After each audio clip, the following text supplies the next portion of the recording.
Happy family. Hello mga kalingap, Hello mga kalangga! please subscribe Jen's Journey.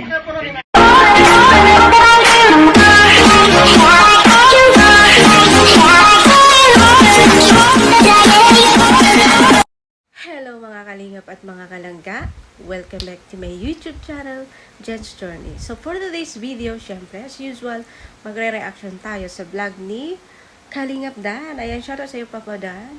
And of course, syempre, but before that, huwag natin po kalimutan suportahan ang ama ng Kalingap. Syempre, Kuya Val Santos, Matubang Ate Edna Vlogs, Kalingap Rob, and of course, ang buong Team Kalingap. Syempre, shoutout sa mga Ambassador Rhea Larte ng Davao, Kalingap Make Agnes and Vlog, and Kalingap Dudu, Kalingap Angeli, and of course, Kalingap J. Morello Vlogs, Kalingap Lydia, Kalingap Abiliones TV, Kalingap Jose, Ambassador Jose, and syempre Kalingap Taray Papsi, Kalingap Vilma, Kalingap Rose, Lori D. Magalpo, Kalingap Gilbert, Kuya Kens, ayan Brother Paas, at marami po pong iba. Syempre ang team po, huwag po natin kalimutan suportaan. Of course, Ruel of Malalag, Rachel Morales Vlog, Daddy Donut, Kuya Red the Beno, Kuya Brooks, and of course Ate Lorny TV, and syempre ang buong team ni Ruel, and andyan po si John Rivera, Special Reagan Vlogs, Pages Game, ayan, Provinciano 2.0, ayan, shoutout po sa iyo, supportan po natin si Provinciano, and of course, si Justin Aguirre, Alpi Vlog, and of course, John Landon Official,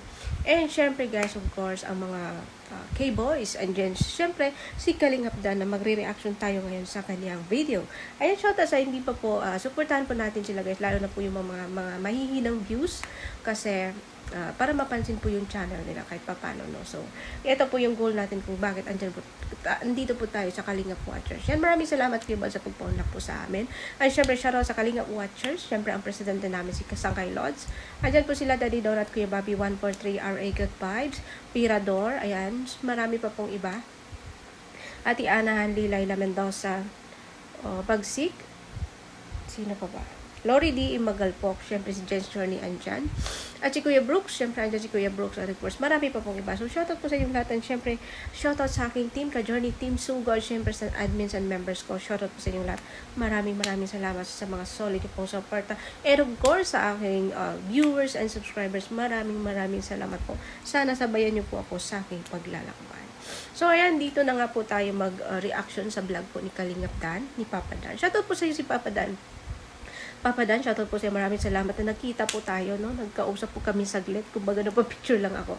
Nagkita kami ng birthday ni Trexie. So, pauwi na kami noon. So, nagpa-picture lang po ako saglit sa kanya. So, ayan, maraming salamat Papa Dan sa pagpaunlak mo sa akin. So, ang bait ni Papa Dan sa personal, tahimik, no? Tahimik siya. Pinagmasdan ko lang siya no, habang nandun kami sa party. So, tahimik na talagang pa-smile lang, no? Pogi pati. So, ayan, sino mang maging ni Kalingap Dan, napakaswerte nyo na. Ako na yung magsabi. So, ayan, shoutout sa yung Kalingap Dan. So, ibang reaction ako dito sa vlog mo. Ayan, dito sa latest vlog ni Kalingap Dan, sa dalawang lalaki, si Christian at sino ba yun? Tristan ba yun? So, dalawang lalaki guys na iniwan ng magulang. Eto, nakakadurog ng puso. Eto na naman tayo. At andito na naman si Jen's Journey na mapapaluha na naman, no? Alam nyo naman si Jen's Journey, napakababaw po ng luha ko. At syempre, salamat po sa nag-PM sa akin na i-reaction ko to. Nag-PM siya sa akin, Bel, i-reaction mo to pero wag kang iiyak. Sabi ko lang iyak ka. Reaction mo yun sa akin. Tapos ayaw mo akong payak. Kinanood ko. Nanood pa nga lang ako. Iyak na, tulo na yung luha ko. How much more na mag-reaction ako. So, anyway guys, no. So, ayan. Eto although part 3 na to Part 3 na to. May part 1, may part 2 nito, pero matagal na to. Binlag to ni Kalingap Dan. Ano pa sila eh. Ngayon kasi, mga ano na sila, 16. Tapos yung isa is, lang taon. Kaedad lang din ng anak ko. Yung anak ko kasi ngayon is mag-18 na. So, talagang makaka-relate ako, no? Sa lahat na lang makaka-relate ako. So, kawawa po yung mga bata, no? Although matagal na hindi sila nabalikan ni Kalingap Dan, no? So, itong mga batang to, yung mama nila is namatay na po. Namatay na ng maaga. Syempre, ang naiwan na lang is yung papa nila. So, suddenly, yung papa po is nag-asawa po ng iba. Iniwan po sila na walang kamangmang. Hindi naman walang kamangmang kasi high school na po sila. Pero ganun pa rin, no? Walang hanap buhay. So, ang ginawa nitong dalawang bata, kumakain. Ayan, shout out po sa mga kapitbahay po nila na tumutulong po sa kanila magbigay ng pagkain, no?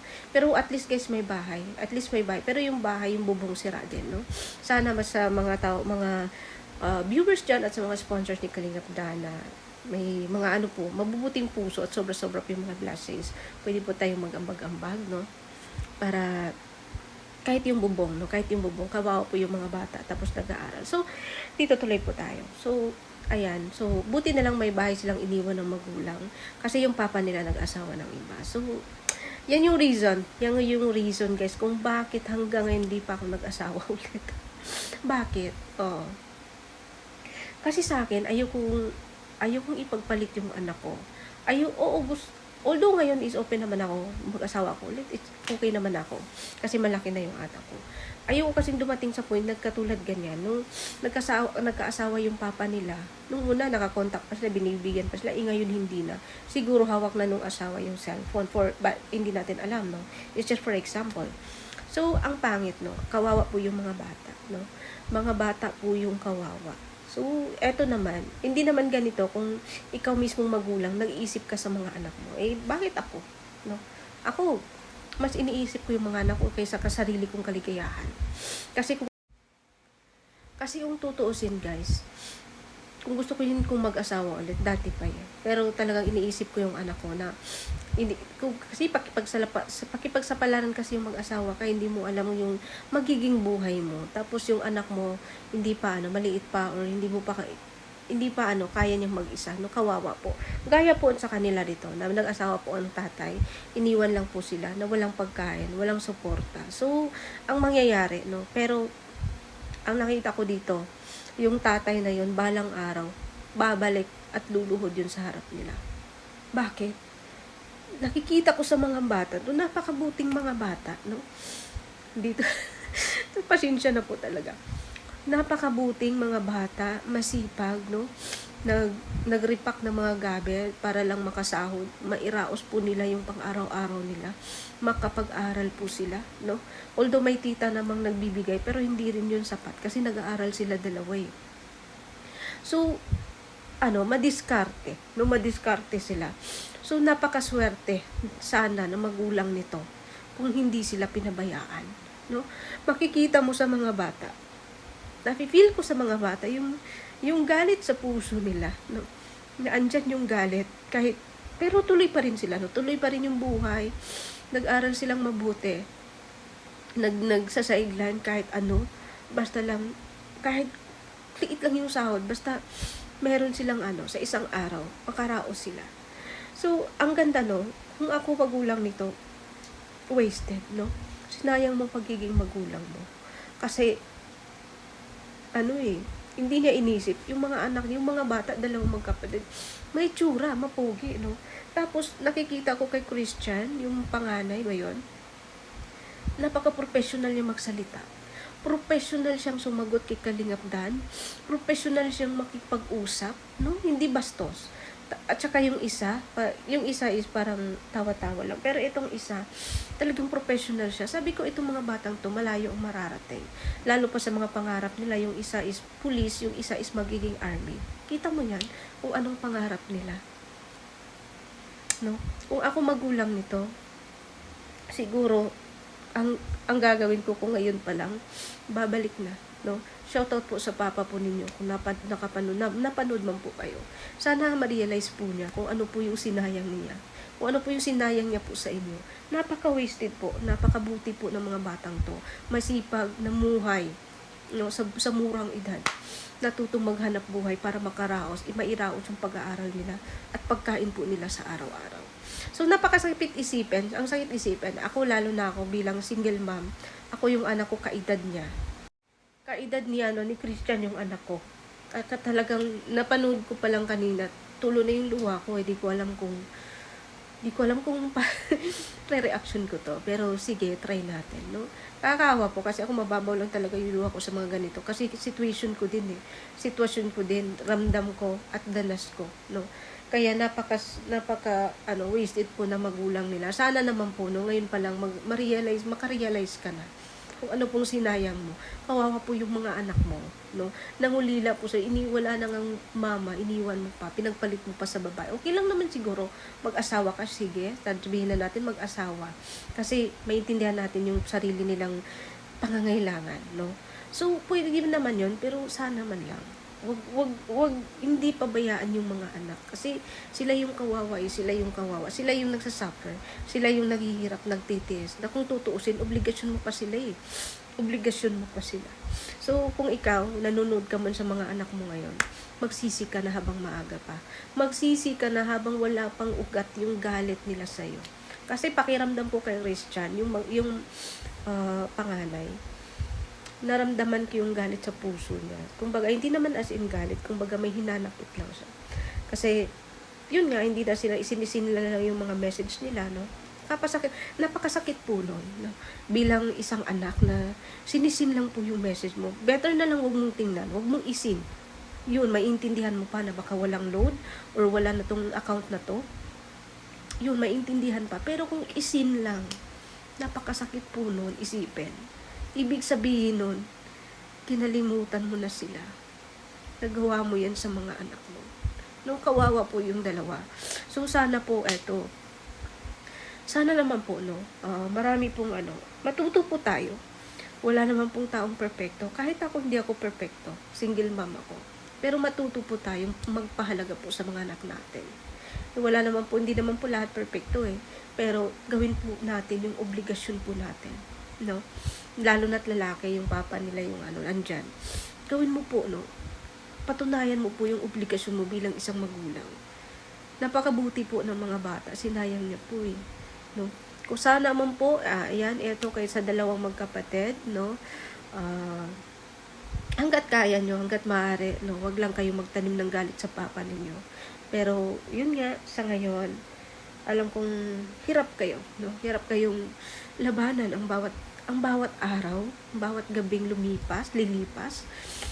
Kasi mahirap, no? Kung iisipin nyo araw-araw kung anong isusubo nyo, no? Kung saan kayo kukuha ng isusubo nyo, kung papasok kayo sa paral, nagutom kayo. Ramdam na ramdam ko yan. Pero nakikita mo sa mga batang to na lumalaban, no? Lumalaban sa bawat hamon ng buhay, naghahanap ng diskarte para makaraos po sila. Talagang saludo po ako sa inyo. Ayan, Christian and Tristan ba yun? So, magkapatid na dalawa. Tapos, mga hindi nila inuuna yung barkada. Yung iba kasi pariwara na, porket walang magulang. Gala-gala na, ganito, ganyan. So, kung dumating man po yun sa time na magjojowa kayo kasi hindi naman po talaga yan mapigilan, sana po i-priority nyo po yung andyan kayo magkapatid, magtulungan kayo, wag kayong mag-iwanan hanggat hindi pa po kayo stable sa bawat isa, no? Sana po, ayan, magsipag lang po at mag-aral po ng mabuti. Gawin yung inspirasyon. Gawin yung inspirasyon kung ano mang sitwasyon po ninyo ngayon, kung gaano kahirap. Gawin yung inspirasyon, motivation ninyo para kayo magpatuloy. Para kayo magpatuloy, no? At syempre palaging strong sa araw-araw para makaraos, no? So andyan naman po si Kalingap Dan na aalalay po sa inyo at sana po, no, na maayos yung bubong ng bahay. Kasi kahit papano, para hindi po sila matuluan kasi sira po talaga yung bubong. Buti na lang may bahay sila, no? So, ayan, maraming salamat po kay Kalingap Dan. Sabi ko nga, sana isasama ni Kalingap Dan mag-vlog siya. Kasi kawawa naman yung dalawa nag-sideline lang. Pero, ang pupugi ng mga bata, ang pupugi nila. So, yung tatay nito, naku, pagdating ng araw, pag kayo magiging pulis at army, yung tatay nyo, luluhod yun pabalik sa inyo. Tingnan, tatak nyo yan sa isip ninyo. Pero ang sa akin, huwag kayong magtanim ng galit sa magulang ninyo.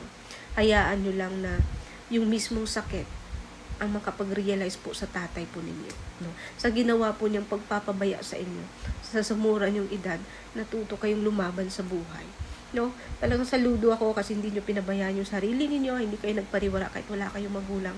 At maraming salamat sa mga taong nandyan, sa mga kapitbahay, sa mga relatives niyo na andyan pa rin, na gumagabay po sa inyo, no? So yan, Kalingap Dan, maraming salamat sa hindi pa po nakapanood ng full video. Panoorin niyo po ang full video sa vlog ni Kalingap Dan. Ayan, bisitahin niyo po ang kanyang channel, and please like, comment, and share, and syempre subscribe din kay Kalingap Dan. And of course, ayan, kay Kuya Bal Santos Matubang, ayan. huwag po natin kalimutan supportan. Sorry po guys, at sobrang nakaka-relate talaga ako sa mga ganito kasi lahat na pagdaanan ko, ang dami kong napagdaanan sa buhay guys, no, na nakasurvive ako kahit mag-isa, no. Lahat ginagawa ko para yung anak ko hindi kawawa, kahit broken family, no. Kahit wala yung papa niya sa amin, pero ginawa ko ang lahat para hindi magiging kaawa-awa yung anak ko para sa ibang tao. So, yun lang, no. Marami pong paraan para po tayo po marami pong paraan para mairaos po natin ang bawat araw-araw, ang mga trials po, no. Kumbaga, ito lang yung ko, masasabi ko about sa situation po ng mga bata. Sa may ganito pong sitwasyon, no. Wala naman pong taong perfecto kasi ako din mismo yan po yung sitwasyon ko. Pero sa akin kasi, mas pinili ko yung anak ko, pinapriority ko kaysa po sa sarili ko pong kaligayahan.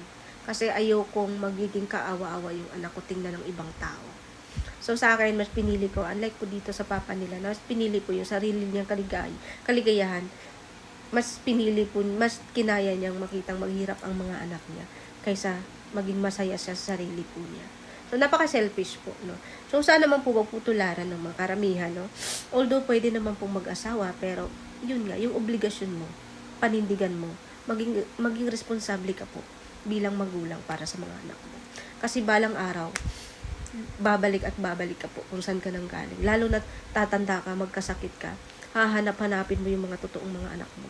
Lalo na pag na magkaasawa ka ng hahanap-hanapin mo kasi yung anak is anak yan. Kahit may galit yan, andyan pa rin yung pagiging respeto nila bilang anak at ikaw isang magulang. So, ayan, ganun lang po, no. Ayan, Christian, sa magkapatid. Ayan, tuloy lang po sa buhay, no. So, trials are not the reason to give up. Andyan po si Kalingap Dan para gagabay po at aalalay po sa inyo. So, sana po, ayan, tuloy lang po. And syempre, huwag kalimutang magdasal. Nagsisimba naman po daw sila paglinggo. So, ayan po, kahit po hindi po tayo magsisimba, basta andyan po tayo palaging nagdadasal. Anytime, anywhere, pwede po tayong kumapit kay Lord at tumawag po sa Kanya, no? Para po tayo ay gabayan. So, sana po, tuloy nyo lang po kung ano meron kayo ngayon. Pwede man kayong gumala-gala, pero huwag kayong magpadala po sa masamang barkada kasi hindi po yun maganda, no? Para po matupad po ninyo mga pangarap sa buhay, para pagdating po ng araw, aanihin nyo din yan at kayo din para balang araw, sasarap din ang buhay ninyo, na kung ano mang meron kayo ngayon sa hirap, no? Kabaliktaran po yan. So, ayan, magpatuloy lang po sa buhay. Ayan, at dito po, Ate Jen's Journey, no? Yun lang po yung payo ko sa inyo. No, maging mabuti po kayo sa kapwa at sa bawat po isa. So, good luck sa inyo at sana matupad yung mga pangarap nyo. And syempre, hindi pa po nakasubscribe sa akin, please follow my journey. Please subscribe my channel, Jen's Journey, and please click the notification bell para lagi po kayong updated sa aking mga upload. So, hanggang dito lang po ang aking reaction video. Ayan, marami pong salamat, Kalingap Dan, and syempre kay Bar Santos Patubang. Bye-bye. So, isip mo bang susundin? Dito, di alam ang gagawin. Kakayanan na lang ba na nang magdikta ka? Alam ko na may mahal ka ng iba. Puso isip mo bang totoo? Maalala mo lang ba pag di ka na buo? Hihintay ng madaling araw, baka sakaling tumawag ka. Titiis ng ganito pagkat mahal kita, eh. Sigurado kahit alam ko di sigurado kahit alam ko dahil alam ko lagi sinasabi sa sarili di magtatagal. So isip mo bang susundin? Ganito, di alam ang gagawin. Kakayanan na lang ba na nang magdikta ka? Alam ko na may mahal ka ng iba. Puso isip mo bang totoo? Maalala mo lang ba pag di ka na mo? Hihintay ng madaling araw, baka sakaling tumawag ka. Titiis ng ganito